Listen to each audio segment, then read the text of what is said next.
There is not any one of us here who has not made a trek over various obstacles.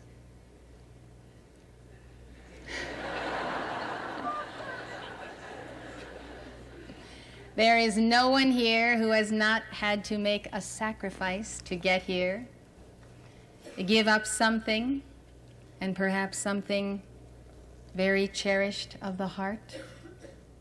Some of you have come thousands of miles from beyond North America. We've all been coming for centuries, for thousands of years. Arriving here is like the summum bonum of at least 100 lifetimes. And each succeeding lifetime, we always knew that we were coming to that perfect place, that one point of our union where we would be able to consummate all those things that we left behind, the various unfinished works of our hands, the yearnings of our hearts and the dreams that we didn't quite finish. We would live out our 80 or 10, as the case might be. We would breathe the last breath, the soul would ascend to another plane, and with a sigh we would say, we must return. I must return, there are things I have yet to do, promises to keep. There are those I must love, there are those who need me, there are those who will not find themselves or God if I do not descend once again into Maya and find them and teach them and give my life and my heart. There's no one here who has not spent this portion of his life loving someone, caring for someone, needing someone, and being needed. And in all of these various relationships, we have come to discover the great meaning of God. God teaches us how to be very attached to Him in our loved ones, in our sacred labor. And just when we reach the fullness of that great love, He teaches us how to be non-attached by saying, come up higher. You must go farther and farther. And each focal point of the dedication of our love has revealed to us that God has infinite capacities with which to love each other, to find the true meaning of love that is always self-transcending.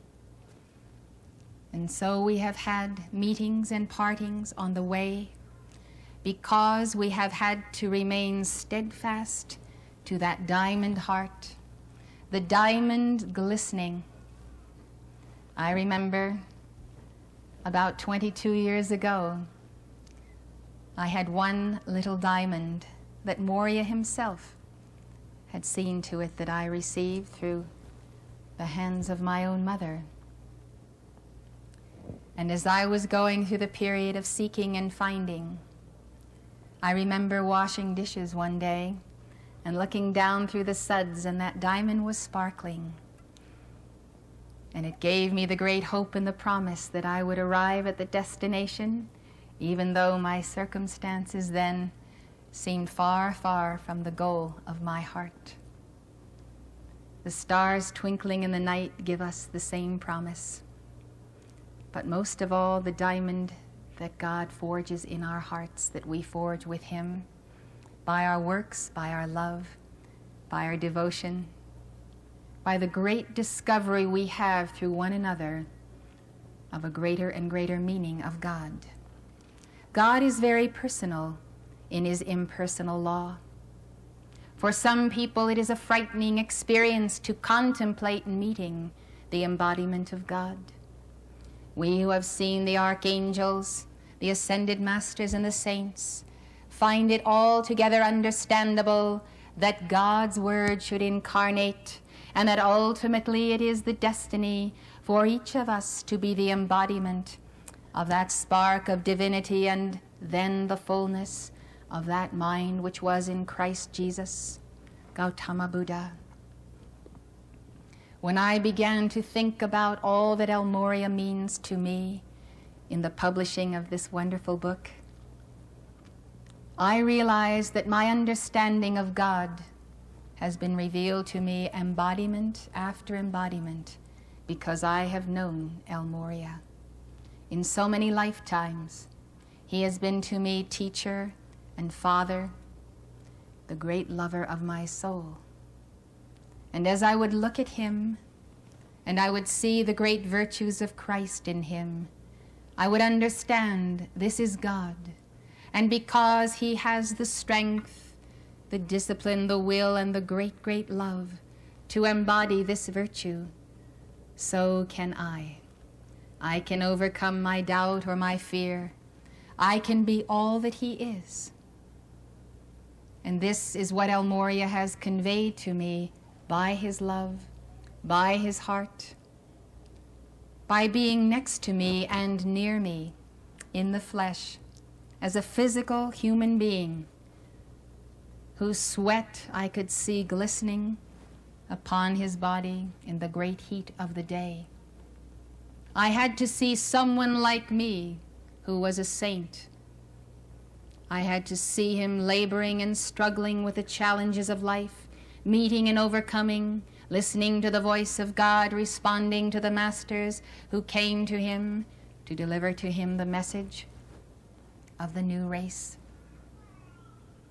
It is so wonderful that God sends from time to time the blessed in our midst and then allows us to be with them, to follow them around, to see them, to observe, to watch the beating heart, the breathing, every little thing, somehow then to assimilate the body and blood of Christ and to put on that mantle.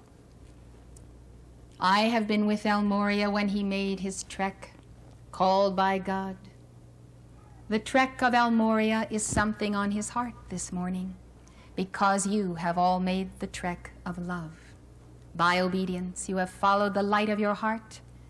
You have kept on coming. You have crossed the United States when you did not know what star you were following, just the sense you had to be in a certain city at a certain time.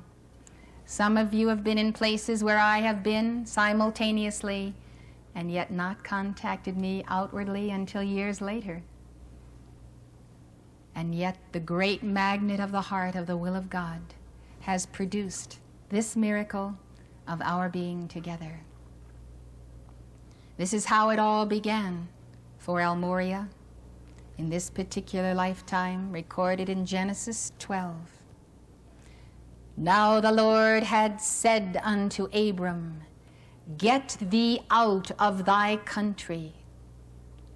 Get out of thy country. You're not in the right place. How familiar are these words? You've said to yourself, I know you're going to work a miracle through me, God. And he says, yes, I will, but I can't do it here. Get thee out of thy country and from thy kindred. He had to leave his family and move on because he was transcending a certain plane of consciousness. And from thy father's house. He had to leave all of these attachments. And God says, if you will do this, if you will go unto a land that I will show thee, I will make of thee a great nation.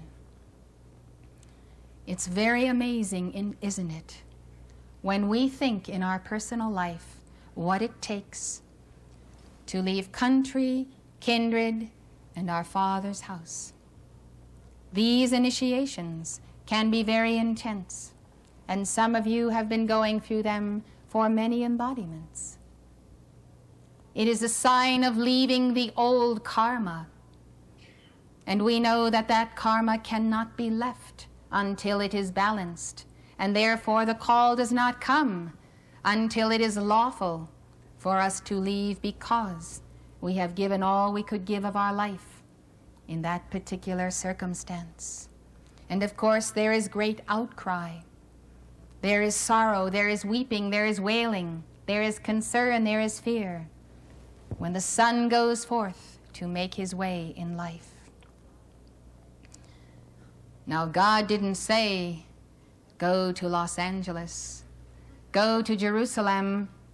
He didn't tell him where to go. He said, start walking, start going unto a land that I will show thee. I'm not even going to tell you what it is or where it is until you show me that you will put one foot before the other and start moving. God doesn't reveal his secrets to us ahead of time because he wants us to have the secret when we are ready for it. A secret is like a nucleus of sacred fire covered over with petals or an amethyst jewel. It only comes forth when it is warmed by our heart. Our heart must reach a fervent heat of love and devotion through one-pointedness, and then the secret comes forth. The promise is, I will make of thee a great nation, and I will bless thee, and make thy name great, and thou shalt be a blessing. Herein is the law stated, that an individual, a man himself, can be a blessing. To be in his very presence is to be in the blessing of God. This is a great promise to us, that we also have hope. Christ in you, the hope of glory, says that you may be a blessing wherever you are, because of your dedication to the flame of God burning in your heart. Thou shalt be a blessing, and I will bless them that bless thee, and curse him that curseth thee. The meaning of the word curse in the Old Testament is a judgment, as God uses it in the first person, and that judgment is like a seal. And so God promises that those who will move against his servant Abraham will have a certain matrix or seal placed upon them, that they will be contained, that they may not act against the Lord's servant. And in thee shall all families of the earth be blessed. El Morya revealed to us at Camelot that he indeed was the embodiment of Abraham. And so as we see him today and all that has transpired since this promise, and we know the lifetimes he has lived and all the good he has brought to the nations of the earth, we realize how great is the fulfillment of this promise. And we know that in this very hour, through the ascended Master El Morya, the whole earth is truly blessed. It is wondrous for me to have been there when God spoke these words to Abraham, to stand here today and to see the fulfillment of the promise, to see how God gives us faith, tests our faith, rewards our faith by seeing that the very substance of things hoped for are presently manifest, and we see ourselves as a very part, an intimate part, of the fulfillment of God's promise to our beloved El Morya. This love we have for him, this joy in his victory, which this day is incomparable for the richness of our heritage with him. So Abram departed as the Lord had spoken unto him, and Lot went with him. And as you know, our dear Linello was embodied as Lot. And so the Guru and the Chela went forth. The intrepid Guru, the intrepid Chela, trudging through the ages. For whom? For what? For me and for you. I know and you know that they would not do it for themselves. I know in a very personal sense, as I have the personal sense that Christ lived and died and was resurrected for me. I have that same personal sense which I desire to convey to you today, that El Morya and Lanello did this for you. And I would like you to feel that in your heart, that these loved ones, these saints of God, have loved you since the beginning of time and space, have cherished you. We are their children and their seed, their hope, their promise. Some of you who are parents know how it is when you love a child, how all your life is consumed in the care and concern of that child.